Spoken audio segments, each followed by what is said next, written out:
Exam में अब बस सिर्फ 40 से 45 दिन ही बचे हैं और अगर आपने अभी तक सीटेट की सीरियसली प्रिपरेशन स्टार्ट नहीं की है तो पैनिक होने की ज़रूरत नहीं है, क्योंकि 40 से 45 दिन भी कम नहीं होते हैं अगर आपने सही डायरेक्शन से पढ़ाई की हो तो। इस वीडियो में मैं आपके साथ वही स्ट्रैटेजी और प्लान शेयर करूंगी जो मैं फॉलो करती अगर मुझे इस साल का सीटेट देना होता तो। Hi guys, welcome back to my channel. I am Megha. और अगर आप सीटेट एग्ज़ाम 2026 देने वाले हो इस साल का तो ये वाली वीडियो आपके लिए है। प्लीज़ वीडियो को पूरा ज़रूर देखना, क्योंकि मैं आपको इसमें बताने वाली हूँ कुछ स्ट्रैटेजी जो आपको फॉलो करनी है, क्योंकि अब सिर्फ और सिर्फ हमारे पास दिन बचे हैं 40 से 45 और इसी दिन में आपको सारी चीज़ें ही कवर करनी पड़ेगी। सबसे पहली चीज़, आपको सिलेबस कवर करना है। सिलेबस कवर आपको 10 दिन के अंदर अंदर करना है। इसमें आपको सारी चीज़ें पढ़ने की ज़रूरत नहीं है, आपको 2 सब्जेक्ट पढ़ने पे ज़्यादा फोकस करना है। पहला आपका सीडीपी, दूसरा अगर आप पेपर 2 दे रहे हो तो उसमें मेनली 4 सब्जेक्ट होते हैं, हिंदी, इंग्लिश, आपका एक कोर सब्जेक्ट चाहे वो एसएसटी हो, साइंस हो और मैथ्स हो, तीनों में से कोई एक, और आपका एक सीडीपी। इन चारों में से अगर मैं बात करूँ तो आपको सीडीपी तो ज़रूर करनी है। सीडीपी मैं इसलिए यहाँ पे इतना ज़्यादा फोर्सफुली बोल रही हूँ क्योंकि सीडीपी ना एक तो बहुत इजी होती है, दूसरी चीज़ ये काफ़ी ज़्यादा इसमें से क्वेश्चंस पूछे जाते हैं। अगर आपको लग रहा है सीडीपी में से 30 क्वेश्चन ही सिर्फ बनते, तो ऐसा नहीं है। हिंदी, इंग्लिश और इवन एसएसटी या फिर जो भी है उसमें से भी सीडीपी से ही कॉन्सेप्ट बेस्ड सब्जेक्ट स्पेसिफिकली पूछे जाते हैं। तो ऐसा नहीं है कि सीडीपी के सिर्फ 30 क्वेश्चन आते हैं, इसलिए आपको सीडीपी ज़रूर करके जानी है, क्योंकि सीडीपी ज़्यादा नंबर कवर करती है। तो आपको ये वाली चीज़ मिस नहीं करनी है। प्लीज़ इसको आपको कॉन्सेप्ट बेस ही करना पड़ेगा, टॉपिक वाइज इसकी चीज़ें करो और बिल्कुल अच्छे से समझो, क्योंकि अगर आपके पास सिलेबस क्लैरिटी नहीं होगी तो आपका कॉन्सेप्ट अच्छे से बिल्ड नहीं होगा, और अगर कॉन्सेप्ट अच्छे से बिल्ड नहीं होगा तो आपको बहुत ज़्यादा एक तो टाइम लगेगा पर क्वेश्चन करने में, जिससे आपका टाइम मैनेजमेंट ख़राब हो जाएगा। तो आपको सिलेबस करना बहुत ज़्यादा इंपॉर्टेंट है। 1 से 10 दिन के अंदर आपको ये करना ही करना है। इसमें भी सारे सब्जेक्ट नहीं पढ़ने हैं, सिर्फ 2 सब्जेक्ट पढ़ने हैं। एक अपना एसएसटी मेन कोर सब्जेक्ट जो कि 60 क्वेश्चन जिसमें से बनेंगे वो, दूसरा सीडीपी पढ़ना है।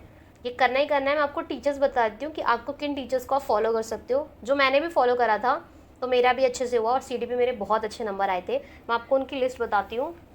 सीडीपी के लिए आप हिमांशी मैम की क्लास देख सकते हो, सचिन अकेडमी सर की क्लास देख सकते हो एंड गार्गी सारस्वत मैम की क्लास देख सकते हो। मैंने इन्हीं से ही पढ़ाई की थी।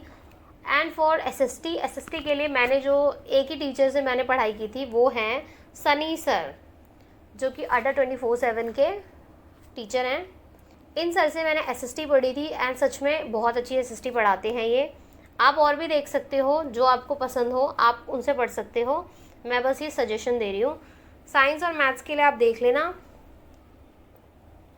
तो ये वो टीचर्स हैं जिनसे आप पढ़ सकते हो। सीडीपी के लिए मैंने आपको 3 टीचर बताए हैं। अभी एसएसटी के बारे में बता रही हूँ क्योंकि मेरा एसएसटी था तो मैं उससे रिलेटेड आपको बता रही हूँ। आपको एसएसटी करनी है, सीडीपी करनी है। हिंदी और इंग्लिश में से हिंदी और इंग्लिश का जो मेनली आपको मैं एक बात बताती हूँ, हिंदी और इंग्लिश जो होती है ना, उसमें आपको ज़्यादा इंपॉर्टेंट किस पे देना होता है, वो होता है पैसेजेस, हिंदी में बोले तो गद्यांश। तो आपको इन 2 चीज़ों पे ज़्यादा फोकस करना है। तो ओके, आपने कॉन्सेप्ट तो सारे समझ लिए, लेक्चर्स भी देख लिए, लेकिन सिर्फ लेक्चर देखने से आपको अगर लगता है कि सीटेट पास हो जाएगा तो ऐसा नहीं है। अब आपकी बारी आती है पीवाईक्यूज़ करने की। आपको जितने पीवाईक्यूज़ करने उतने ज़्यादा आपके लिए बेटर होंगे। और पीवाईक्यूज़ किस लिए बहुत ज़्यादा ज़रूरी होते हैं? फर्स्ट, इससे आपको समझ में आता है कि पेपर पैटर्न कैसा है, किस तरीके से वो क्वेश्चन पूछता है और किस तरीके से मैं उसको हैंडल कर सकती हूँ, ये समझ में आता है। दूसरा, टाइम मैनेजमेंट, किस क्वेश्चन पे मैं ज़्यादा अटक रही हूँ, कौन सा सब्जेक्ट ऐसा है, या तो एसएसटी होगा या तो हिंदी इंग्लिश होगा या फिर सीडीपी होगा, किस में मेरे कम मार्क्स आ रहे हैं, किस में मैं अटक रही हूँ, किस में मैं ज़्यादा टाइम लगा रही हूँ। इन सारी चीज़ों का आपको क्लैरिटी मिलेगी, आपको टाइम मैनेजमेंट समझ में आएगा। और सच बताओ ना तो सीटेट में टाइम मैनेजमेंट का ही खेल है। अगर टाइम मैनेज कर लिया ना तो आपका सीटेट पास हो जाएगा। थर्ड, आपको फ्रीक्वेंटली आज टॉपिक समझ में आ जाएंगे, क्योंकि जितना ज़्यादा आप प्रैक्टिस करोगे ना उससे आपको क्रिस्टल क्लियर हो जाएगा कि ये जो टॉपिक्स है ना ये बार बार सीटेट पूछता है। तो आप अगर वो कर लेते हो ना तो आपका सीटेट एक ही बार में फर्स्ट टाइम में ही क्लियर हो जाएगा। सीटेट पीवाईक्यूज़ के लिए मैं आपको पर्सनली सजेस्ट करूँगी ओसवाल की सीटेट वाली बुक्स, क्योंकि इसमें आपको मिलेंगे 19 years previous year question paper.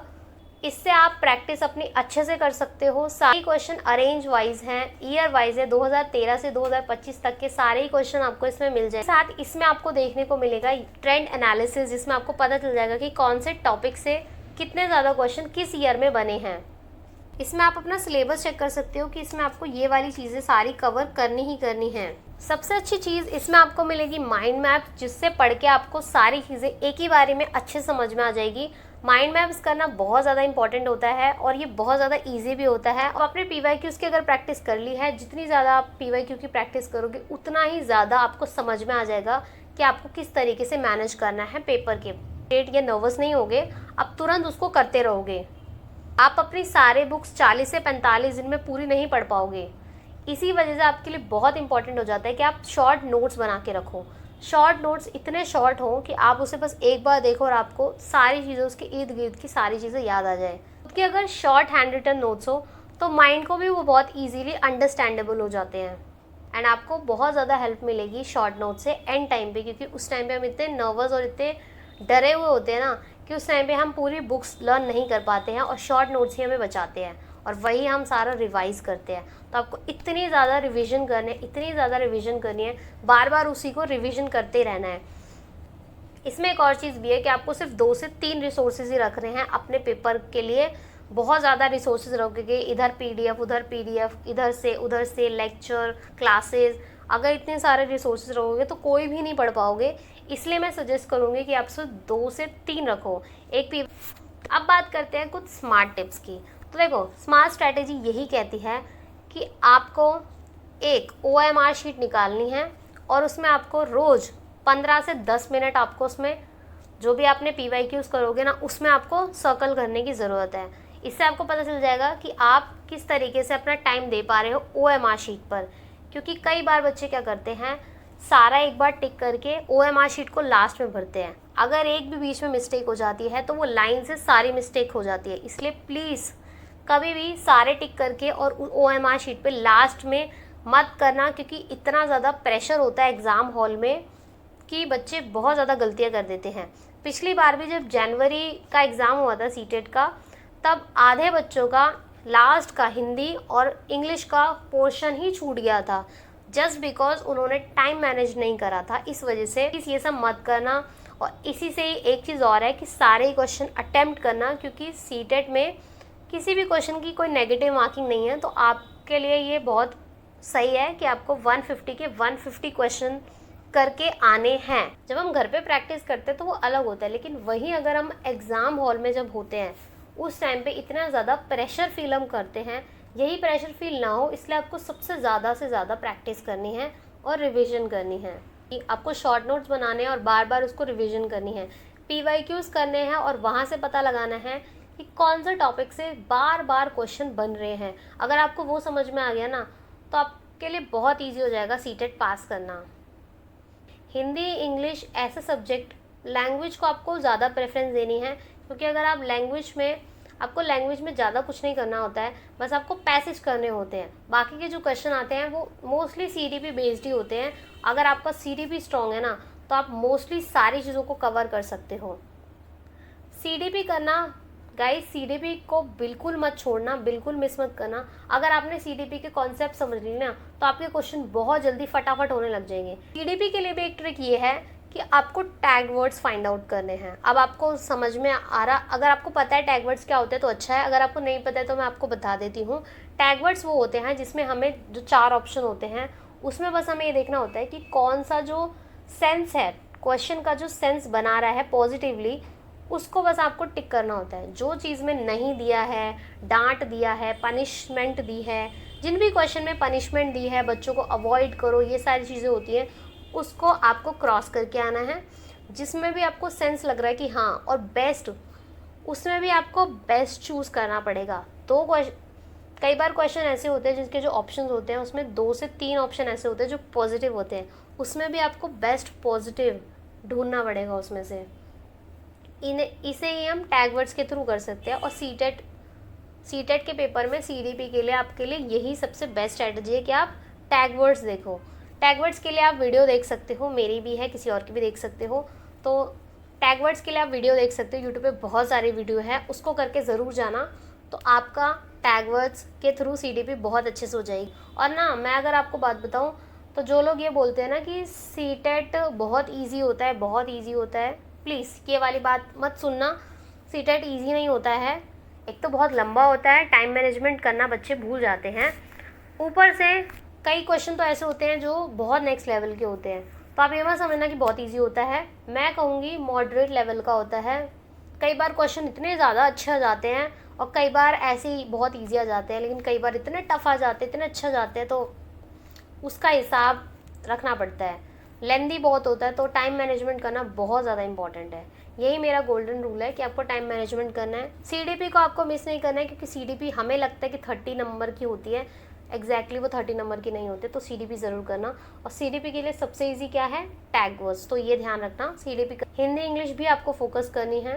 Time management के लिए आपको OMR शीट और PYQs प्लीज़ करके जाना, बहुत सही है। 40 से 45 दिन अगर आप ये सारी चीज़ें करते हो तो आई एम श्योर कि आप ये सारी चीज़ें करके अपना पेपर आराम से क्लियर कर लोगे।